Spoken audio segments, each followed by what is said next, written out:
So,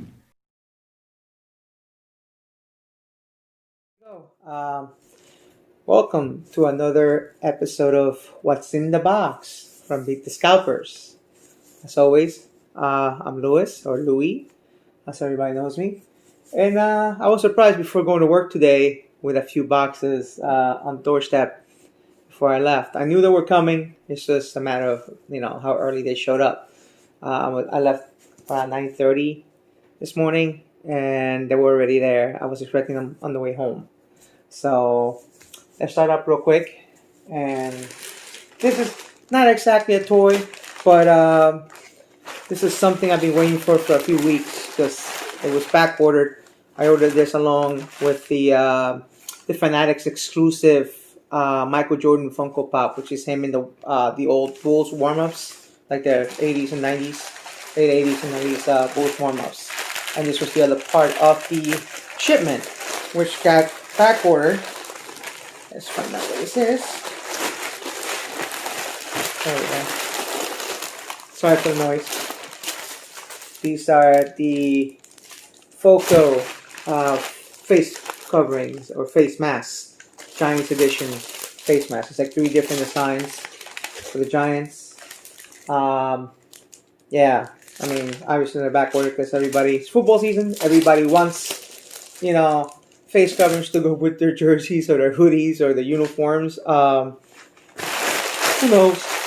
I just mostly get it for, to match with my Giants gear, I guess. And, always you can never have too many masks, especially at this time. So, but to the meat of the unboxing here. I have a box from Hasbro Pulse. Hasbro PulseCon was about maybe 3 weeks, almost a month ago. They released a few items, I think, right before the actual reveals, and I was able to take advantage of one of the reveals, along with this that I haven't been able actually. Ironically enough, I ended up finding it in the wild over the weekend, and obviously I couldn't buy it because it was already paid for and ordered. So when you use a box cutter, always cut towards the box, not on top of the box. Otherwise, you could damage your figure or worse. So, but let's see what this box. For some reason, Hasbro sent 2 boxes. They sent the items separately. I ordered 2 items from Hasbro Pulse, and they sent them separately, and they arrived the same day. I don't understand. I don't get it. That's just a waste of cardboard. So, there we go. Ooh. Here we go. This is the X-Men Retro Wave Beast. Yes, it's Great Beast. I actually grew up with my introduction to X-Men was the 90s animated series. I know Levy hates it. I don't care. It was a great show. That was my gateway to Marvel X-Men. Before that was what? Spider-Man and His Amazing Friends had an X-Men episode because both Firestar and Iceman were mutants, and Spider-Man wasn't invited.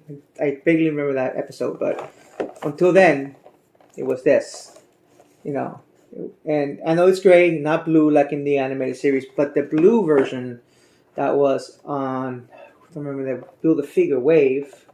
Sign I'm getting old, not just the gray hair and the glasses.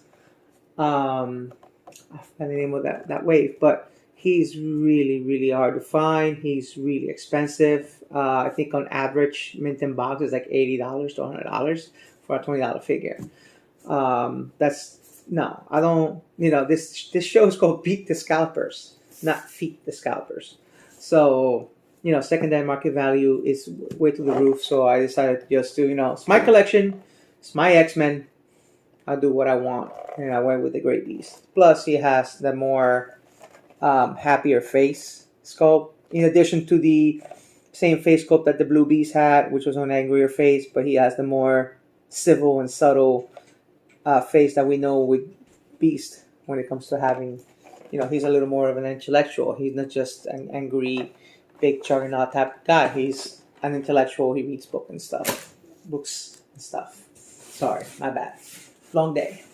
Now, this is something that was actually released the weekend of Hasbro PulseCon. Hasbro PulseCon, they eventually released items that were meant for both San Diego Comic Con and New York Comic Con, and unfortunately, due to the pandemic, I don't have to reiterate the circumstances on what happened. Basically, SDCC and NYCC never happened, so they basically did their own, announcements that would have been announced through New York Comic Con, in addition to releasing the items that would have been both San Diego and New York. So this is the item that I actually was looking forward to through Hasbro. Oh wow. It's gonna be fun to take out. I might have to flip the box upside down. Alright, here we go.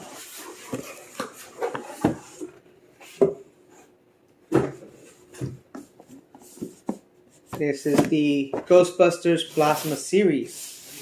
As you can already see here, it says Tully's Terrible Night, aka Louis Tully's Terrible Night.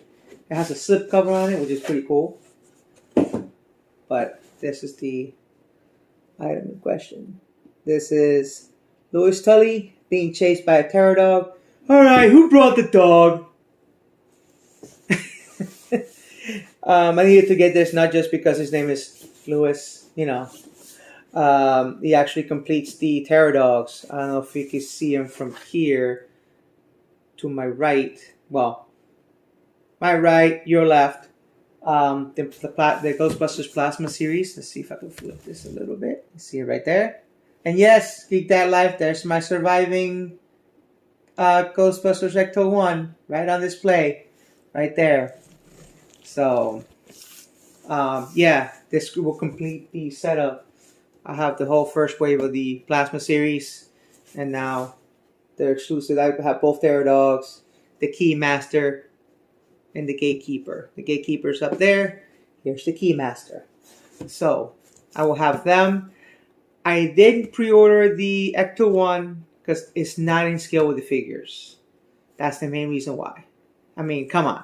You're going to do a Plasma series, Ecto 1, you have to fit the Plasma series. Ghostbusters. Come on, guys. Like, seriously. So, but it's pretty neat. Like, look at this. Louis Tully on the one side.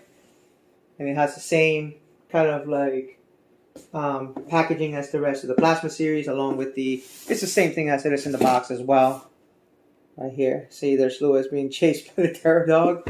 I guess he's, the door is open, and then the other one is like the dog flies out of there. One of the most terrible freaking special effects I ever seen. I think that along, when it comes to my favorite movies, that along with Marty's disappearing hand in Back to the Future are two of those, special effects in the 80s. Oof. And then, over the last couple weeks, this one's from Target.com. Yeah, Target has been the source of controversy, or at least Target.com has been a source of controversy over their pre-orders, whether it's G.I. Joe from Hasbro, or NECA, or even the Mattel exclusive Legends figures. They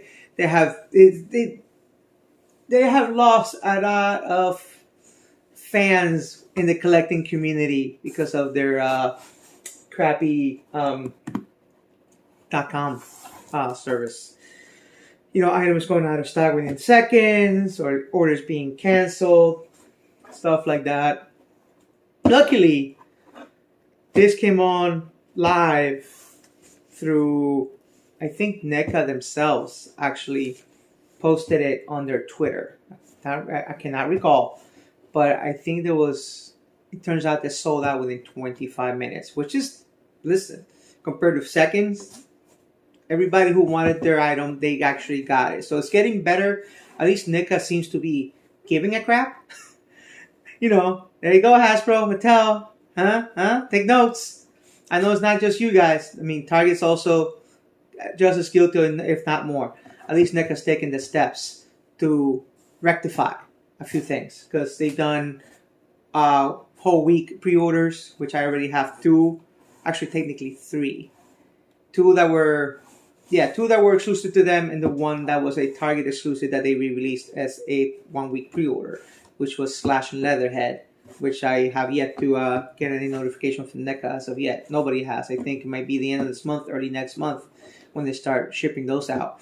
In addition to the 1990 movie accessory pack, which is really cool because it has like the first time they had the 4 baby turtles in the 7-inch scale compared to the quarter scale that they were originally released. And there's even items that they replicate a lot of the items that were released with the quarter scale figures, but in addition to that, they actually have items that are exclusive to the 7-inch scale figures, which is pretty cool. That in addition to the Toka and Razor exclusive that was originally supposed to be a Walmart exclusive that they turned into a pre-order exclusive. That was the only way you could have gotten them.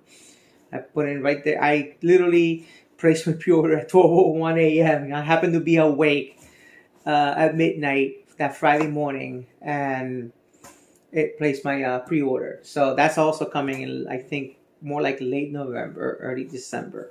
So I hope NECA does more of that. I missed out on the original cartoon Foot Soldiers, even though there's so many other figures in my collection that they're not really missed, because I have 2 Foot Soldiers that came, the damaged and smashed ones from the April and Casey Jones sets. So I don't really need a regular set of Foot Soldiers at this point, because I have that in addition to all these other villains that are popping up, like Slash, Leatherhead, Rocksteady, Bebop. I know we have Rokio Rodney and I forgot what are those things called, like the metal drill little guys. That's supposed to actually release as of this recording this week, possibly maybe tomorrow. Some places, some Targets, people have been finding them in the wild in some Targets. But before that, this was the newest release from Target, from NECA, right here. Okay, stubborn ass tape. You know what? I gotta admit, I don't even see. All you see is a big ass box, but I gotta admit, Target's actually gotten pretty good at packaging, because both my exclusive Marty McFly and now the Rock Soldiers Track and Granitor 2-pack. They were packaged, in bubble wrap, no damage. I'm not a Minton card guy. Well, for some items I am, but for the most part, like figures like these, I'm opening these guys. So, not a big deal. I wouldn't be making a fuss if they were damaged or the box was damaged or anything. So, that wouldn't have been a big deal. These are cool. I'm caught up right now at the moment on the cartoon line. Like I said, Rokio Rodney, and I forgot what those things are called. I mean, like I said, Long Day. They're supposed to release on the 15th of October. I know towards the end of the month, we're also supposed to get the rest of the Triceraton troops, I guess. The 2 other characters, the Triceratons, is all the Rokio Rodney. They're supposed to release towards the end of this month. In addition, I think what's been announced so far is Splinter and Splinter and Baxter Stockman, and then the Ultimate Krang with the robot body, because there's already been a Krang release actually twice. In the first wave with the Turtle, hero villain 2-packs, the original cartoon 2-packs, and then the later re-release of Shredder and Krang, which I got already. And this would be an ultimate, basically, kind of how they did the Metalhead figure. It'll be more like an ultimate packaging.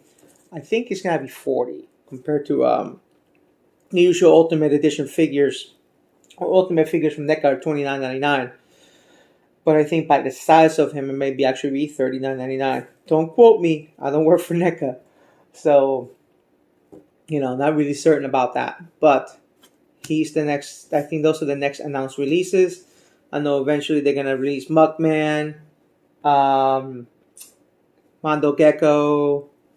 Oh man, who else? I'm trying to think of other art characters that they announced so far that they may not be released. But I think this will be the end of it for 2020. I think the 2021, the next waves will probably be 2021. I think like like I said, Mugman and um, Mondo Gecko. I hope that next year they announce a Usagi Yojimbo. I know technically he's not in the Ninja Turtles 9 per se, in a sense that they wasn't created by Eastman and Laird. I know he was a different character altogether that was added to the cartoon because of the creator was collaborating with Eastman and Laird in Mirage Comics at the time. But that's something I grew up with, and I actually have a soft spot for Usagi Yojimbo. So I hope he's, we need more heroes. We seem to be releasing more bad guys than good guys right now in these sets, because I think in the next couple waves is all gonna be Dimension X villains. So in the next, on the hero side, it's gonna be Splinter himself.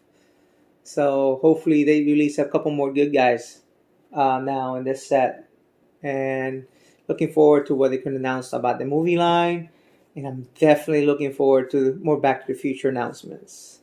I waited 35 years, man, for these figures, and I'm looking right at them right now. I'm looking at those Ultimate figures right there, and I'm still baffled at how good they look. I know a lot of people are like, oh, they doesn't look exactly like Michael J. Fox. Dude, Michael J. Fox is a hard guy to catch. He's almost like Harrison Ford and Mark Hamill. They're not very easy to catch in like the likeness. Some Mark Hamills look great, some Mark Hamills look eh. You can never catch them exactly. And I think the first one is not too bad. I believe the second movie, Marty actually looks pretty good. I think he looks like Michael J. Fox in 88, 89, compared to the Marty from the first movie. He was a little bit older. They were supposed to be within the same timeline. You could tell the difference. But the one they nailed it on was Biff. They nailed Tom Wilson to a T. I think even Tom Wilson would be impressed with this figure. I wasn't even I didn't even think about getting him originally. He was the only one of the first wave I didn't pre-order that eventually ended up pre-ordering, and now I purchased them. So, yeah, I'm glad I did, because he looks amazing. He comes, surprisingly, he comes with fist hands, for hello, hello, anybody home?